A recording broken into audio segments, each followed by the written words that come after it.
എലപ്പുള്ളി ബ്രൂവറിക്ക് സർക്കാർ നൽകിയ അനുമതി പിൻവലിക്കണമെന്നാവശ്യപ്പെട്ട് കർഷക കോൺഗ്രസ് സംസ്ഥാന പ്രസിഡന്റ് മാജുഷ് മാത്യൂസ് 100 മണിക്കൂർ ഉപവാസ സമരം ആരംഭിച്ചു. KPCC working president TN. Prathapan ഉപവാസ സമരം ഉദ്ഘാടനം ചെയ്തു.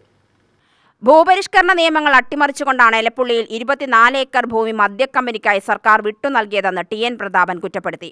പാലക്കാട് ജില്ലയിലടക്കം നിരവധി ഭൂരഹിതർ ഉള്ളപ്പോൾ ഈ ഭൂമി മിച്ചഭൂമിയായി പിടിച്ചെടുക്കുന്നതിന് പകരം തണ്ണീർത്തടം ഉൾപ്പെടെ തരം മാറ്റി നൽകാനാണ് സർക്കാർ ശ്രമിച്ചത്.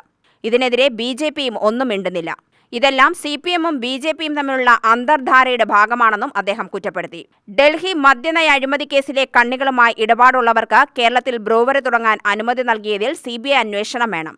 UDF അധികാരത്തിലെത്തിയാൽ ഈ സർക്കാരിന്റെ ജനവിരുദ്ധ ഉത്തരവുകൾ കീറിയെറിഞ്ഞ് കാറ്റിൽ പറത്തുമെന്നും ടി.എൻ. പ്രതാപൻ ഉദ്ഘാടന പ്രസംഗത്തിൽ പറഞ്ഞു. ഗസ്റ്റ് ഹൗസിൽ മുഖ്യമന്ത്രിയും ഗവർണറും കേന്ദ്രത്തിലെ ബി.ജെ.പിയുടെ അല്ലെങ്കിൽ ഒരു പാർട്ടിയുടെ ഉയർന്ന നേതാക്കന്മാരും തമ്മിൽ ആരെയും അടുപ്പിക്കാതെ, ഒരു ഉദ്യോഗസ്ഥന്മാരും ഇല്ലാതെ, ചീഫ് സെക്രട്ടറി ഇല്ല, ഫിനാൻസ് സെക്രട്ടറി ഇല്ല, അല്ലെങ്കിൽ വേറെ അങ്ങനെ ആരുമില്ല, ആകെ എട്ടുകാരി മമ്മൂജിനെ പോലെയുള്ള KV തോമസ് എന്ന് പറയുന്ന ഒറ്റുകാരനെ മാത്രം സാക്ഷി നിർത്തിക്കൊണ്ട് ആ ഒറ്റുകാരനും കൂടെയുള്ള ഗവർണറും നിർമ്മല സീതാരാമനും മുഖ്യമന്ത്രി മാത്രമായി ഡൽഹിയിലെ കേരള ഹൗസിൽ നടന്ന രഹസ്യ ചർച്ച അത് പഴയ അന്തർധാരയുടെ തുടക്കം തന്നെയാണ്, അതിന് കണ്ടിന്യൂറ്റിയാണ് എന്ന കാര്യം ഞങ്ങൾ ഈ സന്ദർഭത്തിൽ ഓർമ്മപ്പെടുത്തുന്നു.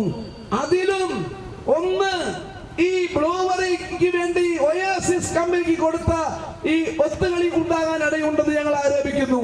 സംസ്ഥാന വൈസ് പ്രസിഡന്റ് സുരേഷ് കോശി അധ്യക്ഷത വഹിച്ചു.